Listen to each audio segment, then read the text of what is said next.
magandang gabi po. Ako po si RP Lazaro. Magandang gabi po. Ito na naman ang Paligidong Tapat, Mabayarong Banal, Cristiano Manyaki, Sandy Rindo, walang pahintulot ang pantas ng talipandas ng komentaristang kupal, ka Dennis Reyes. Magandang gabi po. Magandang gabi. So siguro napagod kayo. Ako nakatulugan ko, nanonood ako ng Senate hearing. Ang tagal-tagal nilang mag-usap kung kailan sila magko-convene as an impeachment court. Ano ba ang ginagawa nila, ka Dennis?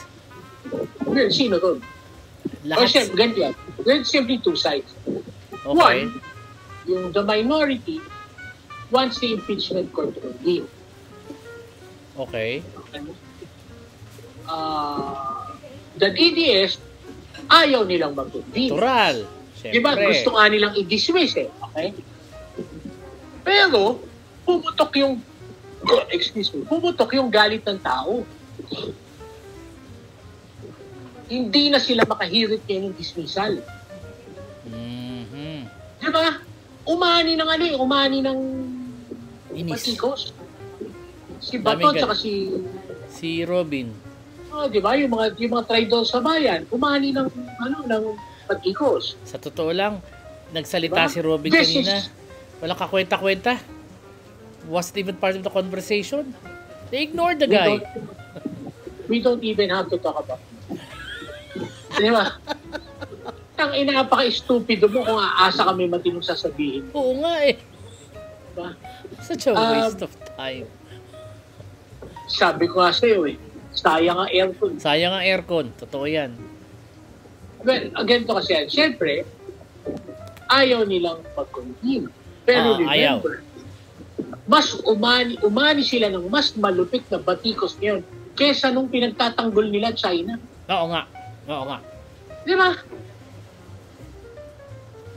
So, pati yung ibang senador na dati nakampi at gustong i-dismiss, nag-atrasan. Oo, nagbago. Nag-atrasan. Puta, may nag-rally sa Senado, tagal na wala nag-rally sa Senado. Tahimik sila for the longest time. Ngayon may nag-rally. Kinalampag yung gate. Oo, kinalampag yung gate. Totoo yan. Galit na galit yung mga tao sa labas. So, ibig sabihin, talagang may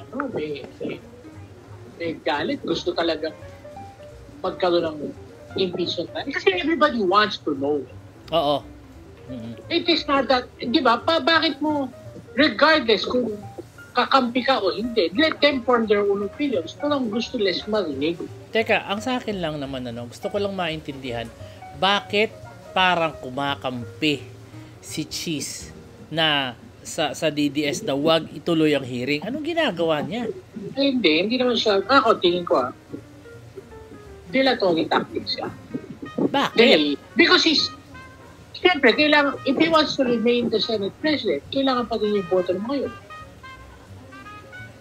Kasi pag binilang ko, biyak sa 3 eh. Bakit 3? Okay.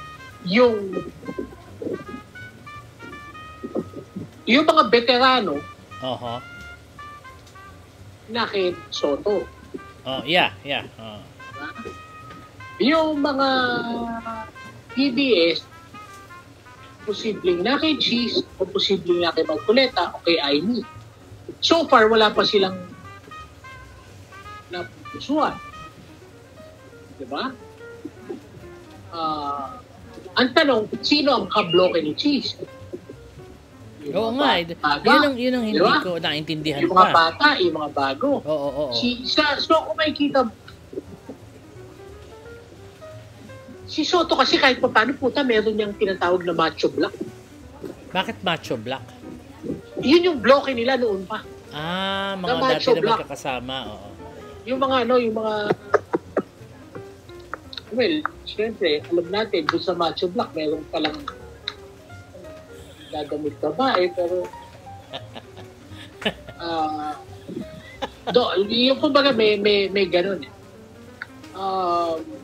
Tapos, kanino sasama yung minority, yung the progressive bloc. Yes. Si Risa Ontiveros, si Tom, si Pico. Mukhang yung tatlong yan, mas kikiling kay Tito Soto. Oo. Okay? It looks that way, oo. So, Cheese has to make a balancing act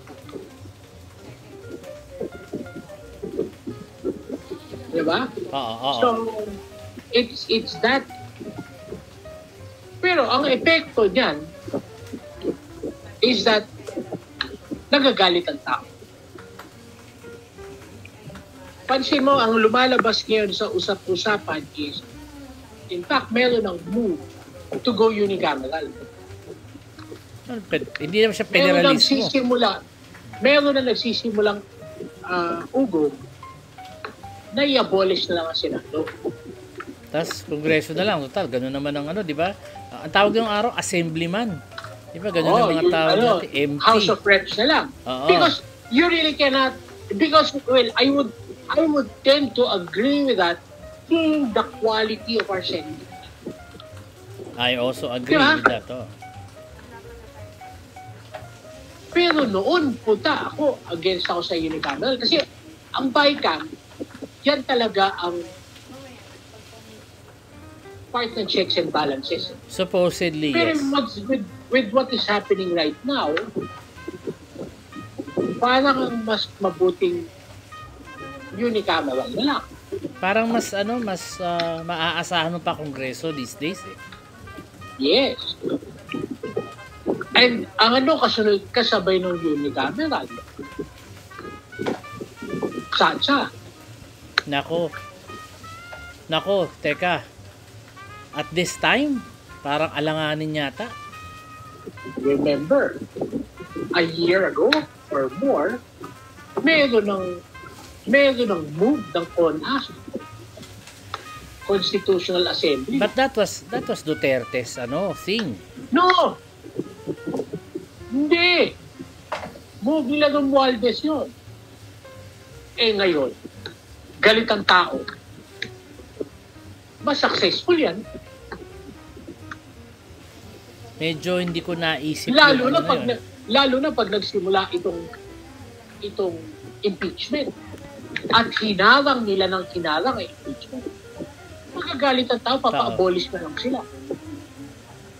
Ano yan? Plebisito ba mangyayari yan? Magsisimula sa signature campaign, tapos mag-i-plebisito. Kasi parang lumalabas na hindi nila ginagawa yung trabaho nila dahil ilang beses pa ulit-ulit sa speeches, forthwith, agad, now, with immediacy, kung ano ng mga sinabi nila eh. Tapos, yung mga DDS, nag-deklarado sila na ngayon pa lang dapat nag-iibig na sila. Because they cannot make themselves neutral. You do not expect Bato, Robin Hood, Bongo to be may principal yan eh, siyempre. Diba? Magkoleka, hindi yan mag-neutral. Mga may amo yan eh, mabayad yan eh. Yun ang aani ng galit.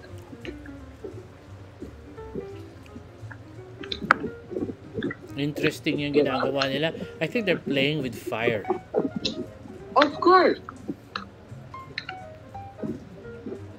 Pero doon ang yun ang if you would follow yung natural course of things, doon patungo yan. Because ano ang magiging natural progression pag nagalit ang tao sa Senado?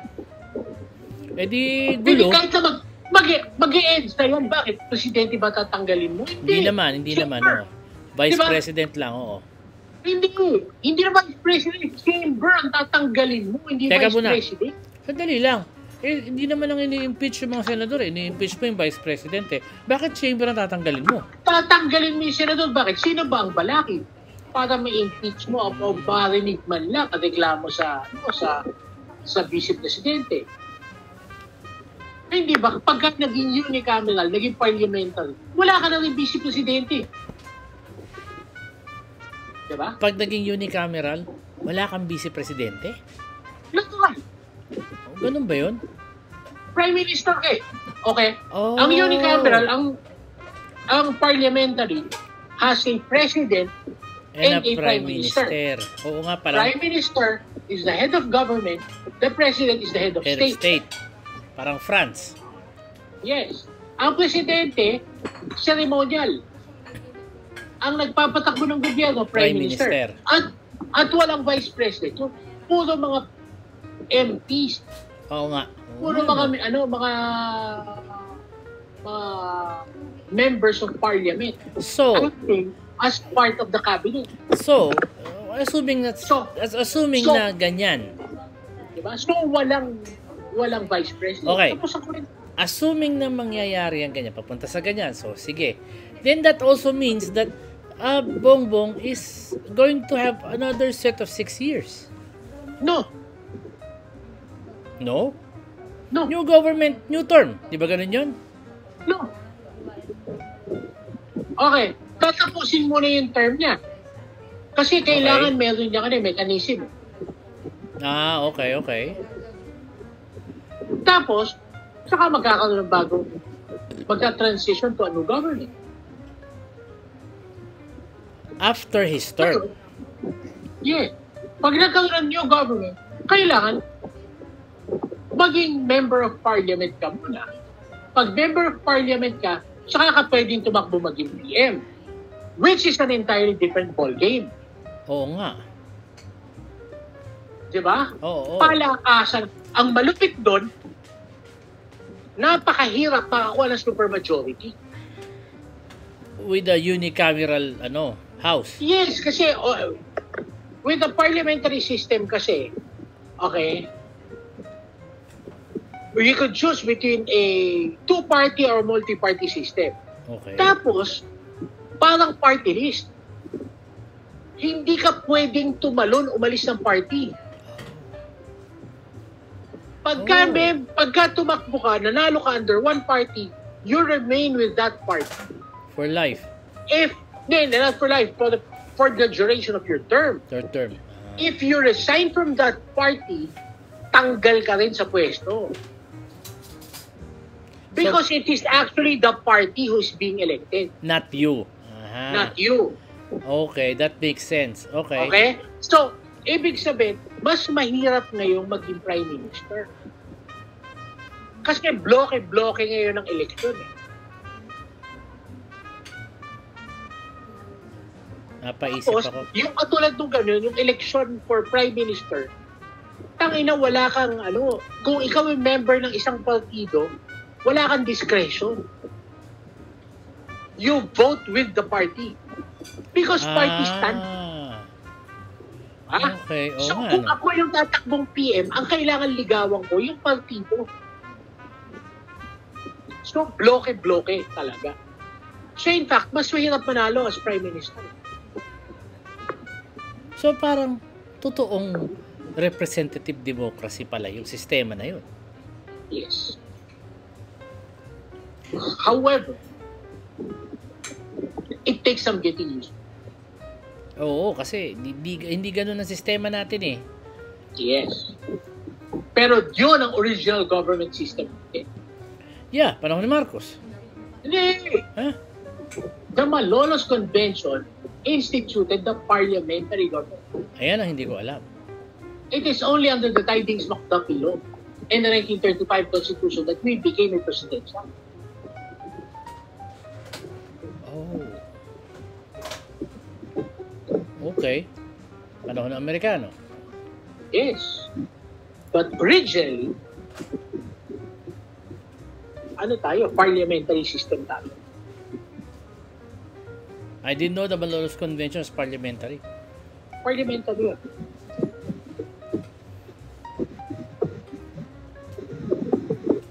And so, ang question ko is, going backtrack ng konti, alam ko, well, sabi ng Bubwit, that Cheese Escudero is in the good graces of the first family. So, syempre, magtataka ako. Bakit in their good graces kung dinidelay ni Cheese yung... Kasi nagbumaba pa siya eh. Di ba? Nagpa-relinquish daw siya so he can talk. And then, he starts saying all of these things which essentially says, essentially, ang sinasabi niya, ilagay natin sa ganitong araw, ilagay sa ganyang araw. Okay. I'm confused as to his alliances. kung nagtatraidor siya at nakikita ng tao, Okay, okay. akala ng tao, tatraidor siya. Hindi, kasi you're looking at alliances in a very... Okay, you're looking at things in a very superficial way. Pero syempre, from a citizen's point of view, Look at the long game. Kasi Long hindi game. lang naman impeachment ni Sara ang... Okay, ganito yun. Kung impeachment ni Sara ang end game, hindi siya maglalaro. okay. Pero dahil ganun nga, ibig sabihin, there is a longer game. It seems like it. Okay? Kung longer game, ibig sabihin, they're way past the Duterte. Nobody really cares about the Duterte scene. Interesting. I don't know how it ended. Paano ba natapos yung ano kanina? Wala Ang na, napag-usapan nila, tinilad-tilad nga nila. Oh, Ang first paulit-ulit move yung is arguments mag-oath si Cheese ngayon as presiding officer. Bukas, mag-oath yung buong Senate as an impeachment court. Oo. Pero they will convene as an impeachment court on Wednesday. Okay, bukas, kaya sila mag-oath also para i-forward yung impeachment complaint to the Rules Committee. Aha. Question. Ano ba kanina si Cheese? Was he sworn in kanina? Nag-oath na ba siya? Well, nire-review ko nung nag-start tayo. Hindi pa ako umaabot dun sa part niya. Pero I would guess na yun ang agreement yun ang gentleman's agreement Well, kasi pinipilit ni Batong baguhin naman. Alam mo, nabubuisit na si Tulfo. Siguro uwing-uwi na yung tao. Pagbuto ka na lang. Sabi Kung nakakabwisit naman talaga yung ginagawa. And yun ang nakakabwisit yung ginagawa nila. Sa tingin mo, kung si Tulfo nabubuisit, paano pa yung magdang-tao? Oo. Diba? Asar si Tulfo. And to think si Tulfo, Duterte yan dati. Oo. Napikon si Tulfo Nabuisit Oo. Kaya mabigat yun. Surprisingly, Amy was kind of silent, no? Didn't say anything. Because the wheels are already turning. She doesn't need to participate anymore. Do you think she's in on it, whatever it is? No. Probably. Yeah, like I always said, na sa tingin mo, mag-aaway ang magkakapatid ng ganun-ganun lang dahil sa politika. When they survive far worse, sila lang ang magkakapatid.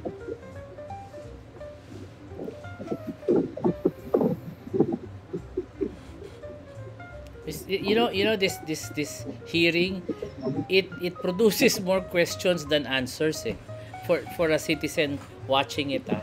Ako nanonood ako. Nagkakamot ako ng ulo sa totoo lang Kasi isipin mo, kung maging parliament between BBM and Amy, who do you think will become is more likely to become prime minister? Well, technically, Amy's kind of smart. Kaya lang, maraming galit sa kanya. Nakainis daw siya. Pero Amy's a shark. Yeah. Wala naman duda doon. Which BBM is it? Kaya tingin ko, kung maging parliamentary, Amy is more likely to become prime minister. Tapos sabihin, nagbati na sila, gano'n. Saka by that time, it doesn't matter anymore because BBM would be out of the limelight na. Yeah. Diba?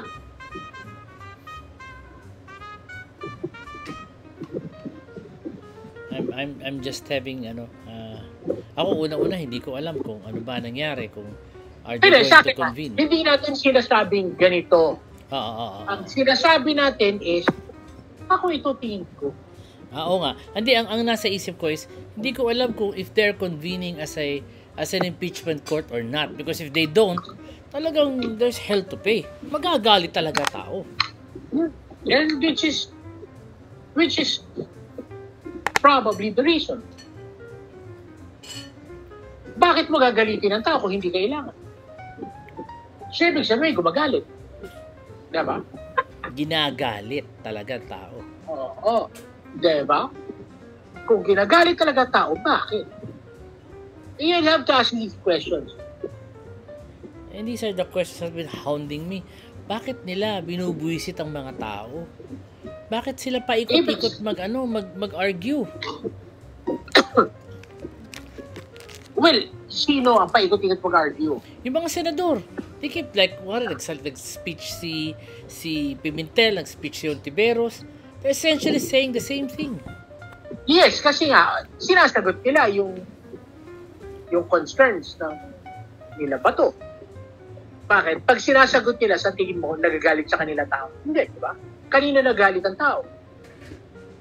Sa object ng object. Oo.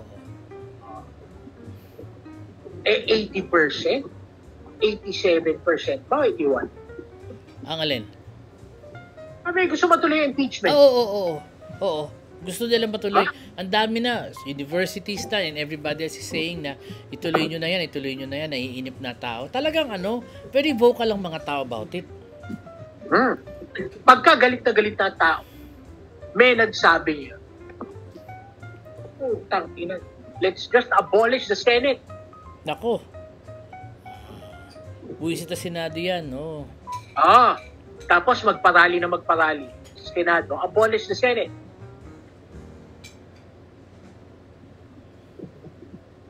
Kasunod doon, papapirma na. Constituent Assembly. Oo. Which is mananalo na ngayon sa plebiscite. Pag nanalo sa plebiscite, Constitutional Assembly na. Bagong konstitusyon. Galit ang tao Sorry. I-abolish ang Senate. 2 hours Kasi ago. sabihin, 2 hours ago, sabi ni Pimentel, Senate Minority Leaders sa Manila Times, sabi niya, called on fellow Senate to fulfill their constitutional duty na mag-convene na daw as an impeachment court. So many pictures. Nakakapagod ang mga litrato. But eventually, trial is the most fair course of action because the people need to know if the House of Representatives acted properly and justly by hearing. Yan ang stand ni Pimentel. Stand ni Pimentel. Parang wala sila Ontiveros, pumayag na, sige, fine. Oo. Itilad-tilad na natin. Yan tinan mo, analysts and academe are growing voices against the delay. In Saras, talagang siguro sinusundot nila ang tao. Hindi mo na kailangan sundutin ng tao. Galit na talaga. Sundot na. Kailangan mo lang i-heighten yan, palakasin na. So, lalakas. So, may Constituent Assembly. Diba? Oo. Siyempre, pagdating doon, okay, kailangan i-abolish ng Senado. Papayag ang tao. Pero pag sinabi mong abolish ang Senado, ano ang form of government mo pag wala ka Senado? Hindi ka na pwedeng presidential. Hindi ka na presidential, syempre. Dapat mag-parliamentary ka kasi presidential may Senate. Question. Pag nag-parliamentary ba tayo, mababago ba yung... Kasi naalala mo dati ng panahon ng batas sa pambansa, tapos meron tayong assemblyman. Hindi naman per district ang assemblyman Per district ba? Oo. Hindi, ganun pa rin yan. Okay. So, magsasabi ka ngayon kung paano mo i-divide ang ang house mo. So, per district, lahat yan per district. Congressional district. So, get rid of the party list. Ha? They can get rid of the party list. Wala naman sila nire-represent the district. They only represent themselves. Pero ang party list system is an integral part of the parliamentary system. Yes. I thought they were just wasting money there. There's 63 extra seats of doing nothing, representing nobody but themselves. The party list, because presidential form of government tayo. If we become parliamentary, the part of the parliamentary system is the party list system. Kasi remember, sa parliamentary system, you are voting for the party. Not the person. Not the person. Which is the same thing with the party list system. Okay? Ang party list system is registered parties for the minority. Yung those people who do not have enough votes in order to be able to win in one district. Paano kung butante niya is from different districts, patsi-patsi? Pero they have substantial vote. Okay. So yun talaga yun, ang silbi ng party list.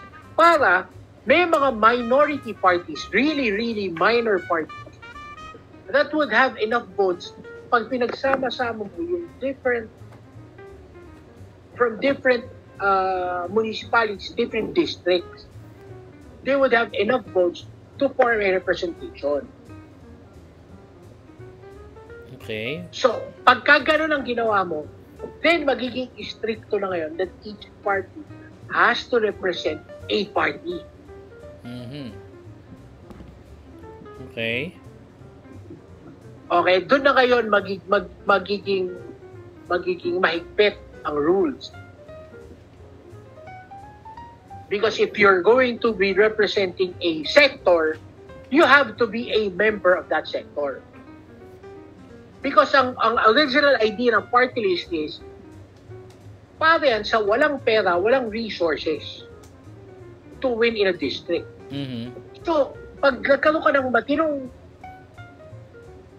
parliamentary system, pati ang party list system mo, ma-i-streamline mo. Kasi ang problem natin with the party list system ngayon is presidential form of government tayo. Wala dapat party list. Aha. Oh, that's interesting. Okay. Hindi tayo dapat nagka-party list in the first place pala. Ang party list sa Pilipinas naging bastardized. Kasi dati originally, that's called a sectoral representation. Well, that's still what they call it now, I think. No, not anymore. Not anymore. Oo. Because it was limited by the Constitution to a number of years. Because after the original intent was, it would have to represent, very limited it would represent women, youth, workers, farmers, yung recognized sectors noon. Kaya lang, dumami ang sektor. Sektor ba talaga yan o mga iba gawa-gawa lang nila? Ay, kasi ang dumami na ang recognized sector kasi nawalan niya ng definition. Aha, pala. Oo. So, kasi originally defined ang sectors. Noon naman walang sector ng security guard. Wala namang ganun nga eh. Wala namang sector ng call center agent. Oo. Diba? Because lahat yan, part ng manggagawa. Oo, under labor, under labor. Diba? Doon nanalo doon naging congressman yung anak ni Gloria dahil nga, siya? Ano ba yun? Representative ng mga security guard. Ba yun? Diba? Meron bang sector representation ang entrepreneurs? Wala, because they're capitalists. They're supposed to be able to be they're naturally represented by the powers that be. Diba? Oo. Women naturally, kasi although ngayon hindi na dapat. Diba? Kasi na sila recognized na sila as a major part of the political sector and the economy. So dapat, if you ask me, wala na dapat silang representation of the sectoral rep. Otherwise, dapat, pero ka sectoral rep ng kalalakihan din. Sorry, can you answer this question? Ano ba ibig sabihin doon ng sine die? Join sine die. Sin die ba? Sin die. Sin die. While the chamber is during the life of the chamber. Okay. So ibig sabihin ba't hindi terminate ang 19th Congress? It's only it is only as valid during the life of the chamber. Oh. Yung pala ibig sabihin nun. Sindiye palang bigkas nun. Okay.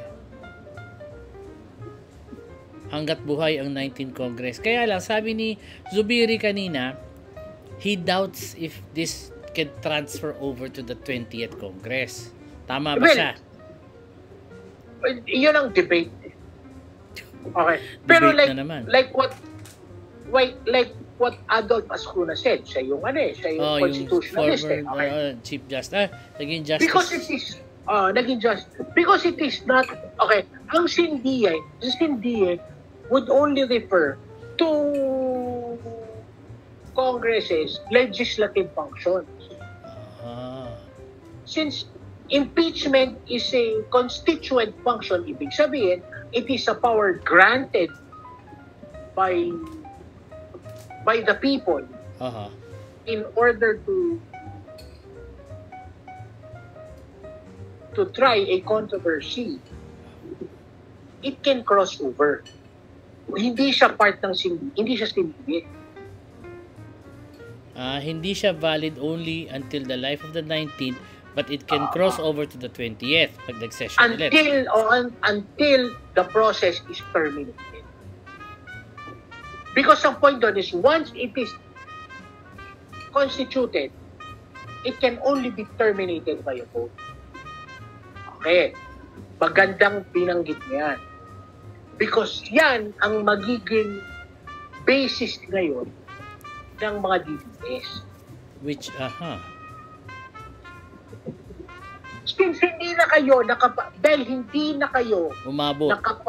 umabot, hindi na kayo nakapag-hearing, hindi na namin sakop yan, terminated na yan.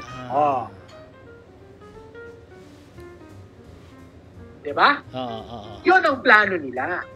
Kaya nila pinapatay ang oras ng 20th. Ng 19th Congress. 19th Congress. Para masabi nila, hindi, kung talaga matino kayo, di dapat tinapos niya nung. Oo nga. Ang tagal ng panahon hindi na namin, hindi na namin problema yan. The fact na yun, pag-uusapan, ubos na naman ang oras. Kaya kanya na wala silang ginawa na magdebate pa ulit-ulit. Everybody went on the stage except for Marcos. So, ganun ang gagawin na para patayin yung impeachment. Pag namatay ang impeachment at nagwagi sila na pinatay nila, lalong magagalit ang tao kasi overwhelming ang ebidensya eh. I don't think they do that. They have thought of that. Kasi nasa isip na, malakas kami, nanalo nga kami. Diba? Talo nga kayo eh. Binoto nga kami ng tao overwhelmingly. Ay, paano pag nagalit ng tao? Kasi ngayon galit na eh. 7 out of 10, sabi ng Manila Times. Want the hearing to continue. Pagalingan na kayo ng politika. Pagalingan na sa objection.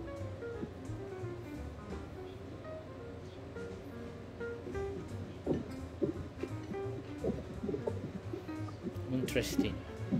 I have a lot of head scratching to do. Just reading about this in the papers. Again, you'd have start asking lang, saan pa to? Ano ang gusto nilang gawin? See, you put yourself in their shoes, tapos isipin mo, bakit ko gagawin ito? Ano ang gusto ko makuha? Bakit inuubos lang oras ng 19th Congress? Para pagtungtong ng 20th Congress, pwede na sabihin, hindi na namin problema yan, dapat tinapos niyan. Oo, dapat tinapos niyan. Oo. If at all, mag-crossover at natuloy, edi nandyan ang mga ang mga DDS para pigilan yan. Bubusiti lang yan ni Marcoleta day in, day out. Pero gagawin nila, kasi kahit na ano gawin, oras na mabuklat yan, lumabas sa mga ebidensya. Durog na durog si staff. Oo. Kaya hindi nila pagsasalitain ang prosecution.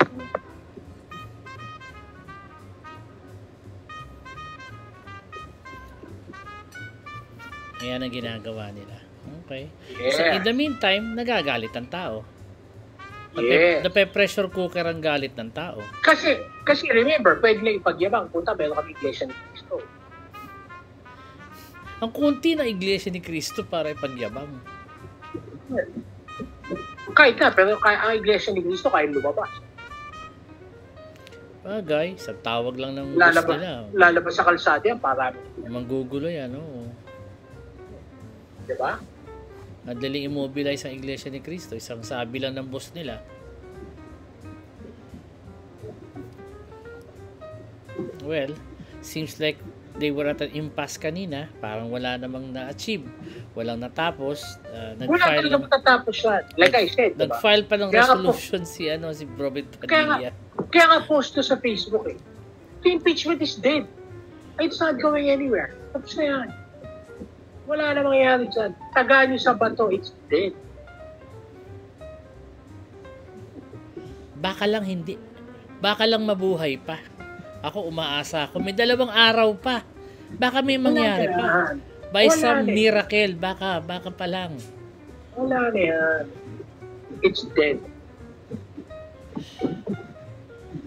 They can't even agree to convene as an impeachment court. Duty na nila yan eh. Trabaho nila That's the whole point. That's the whole point. Bakit? Sa tingin mo, ang loyalty nila sa taong bayan? Nasa konstitusyon? Hindi. Nasa trabaho? Hindi. Ang loyalty nila Roque Duterte. Ayun, nasa hig. Kaya nga importante lumabas na yung red notice eh. Oo nga, iniintay ko eh. Nandun naman ang loyalty nila. Di pagsama-sama na sila. Oo. All 90 of them. Doon na kayo magbakasyon. Walang ulan doon. Nagtitreten pa ng kuyo mga yun. Ay, tama-tama ma-arresto na sila. Tagal-tagal lang ng tagal-tagal ng ICC. It's taking them forever.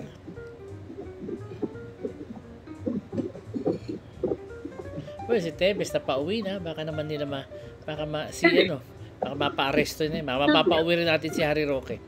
Pero pag na-arresto ngayon yan, hindi magagalit na. Kasi wala nang pagagalitan ng tao. Excuse me. Di ba? Oo nga naman. Tama ka rin doon. Oo nga, no? So, dapat mamayagpag, dapat pabayaan mo siya magsalita para lalo magalit ang tao. Pag galit na tao, nagsimula na proseso, saka mo pa dati. Ay by that time, puta, tuwan-tuwa pa ang mga tao. Ay, nagsimula na ang proseso eh. Oh, wala na tayong kalaban. Tangina, tuloy-tuloy. Eh, by that time, ang tao gusto na ng parliamentary unicameral. Tanggalin na natin yung Senado.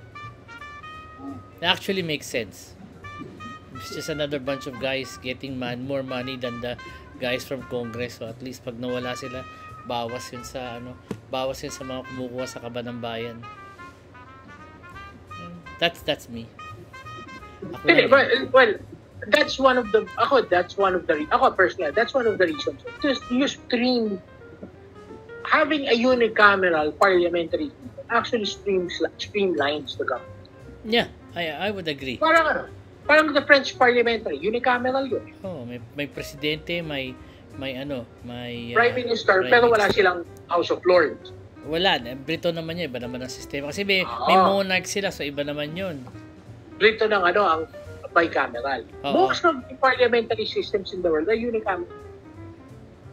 Ano yung House of Lords? Ano yung isa? House of Commons. Commons. Ang Commons ang sa House of Reps. Ang House of Lords hindi ini-elect. Ang House of Lords sa Britain hindi ini-elect. Eh ano yun? Mga tinuturo lang ng reyna o pare? Inherited. Kasi Lords. Lords, mayaman. That's part of their title. Nako. So they were part of the people. They're part of royalty na itinuro ng hari.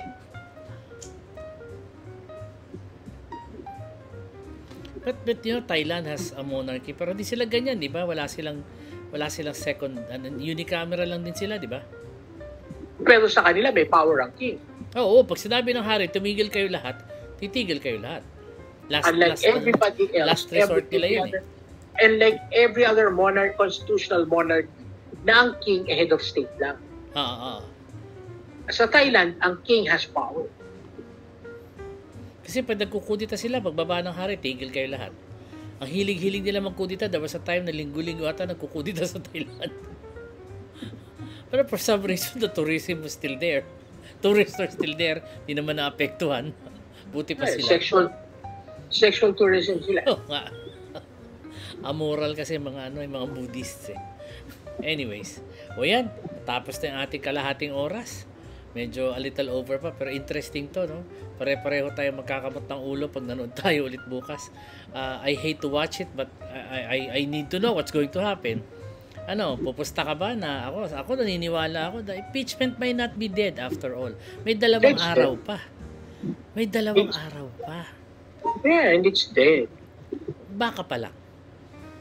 No? Di masamang magdasal. Ay, hindi masamang magdasal. But it's dead. Tapos na yan. Wala na yan. Wala na impeachment yan. Maniwala. Ako, wala na yan. Kulang na talaga sa oras eh. Dinilay ng mga hayop eh. Dinilay. Tapos mas malakas sila sa 20 yan. Oo. Babalik tayo sa ginawa ni Toby Chan. Totoo yan. Yan ang epekto ng ginawa ni Toby Chan. Oo. So kayong lahat, magpasalamat yung kay Toby Chan. Kung bakit hindi may impeach si Sara. Sa mga supporter ni Sara, padala nyo ng regalo si Toby Chanko. Oo. Padala nyo regalo. Utang na loob nyo kay Toby Chanko lang. Oo. Ay, nako. Kung nandyan lang si Pacquiao, si Abalos, at si Binay. Tuloy-tuloy siguro. Nagbago complex na yan. Those three senators would have made a difference. Yes. Wala eh. Iba eh. Oh well, sige. Ganun na nga lang. Dito ho nagwawakas ang ating mahigit-higit ng konti sa kalahating oras na hanggang ngayon ho pinag-uusapan pa. So manood tayo ulit bukas. Ako po si RP Lazaro. Ito na naman po, komentaristang kupal, nagpapaalam, Babalos. Thank you.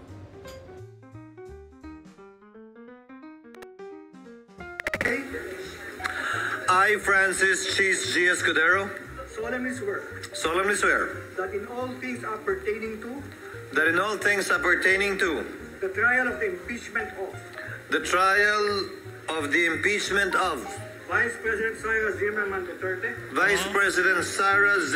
Duterte, now pending, I will do impartial justice according to the Constitution and laws of the Philippines. So help me God. So help me God. I went to the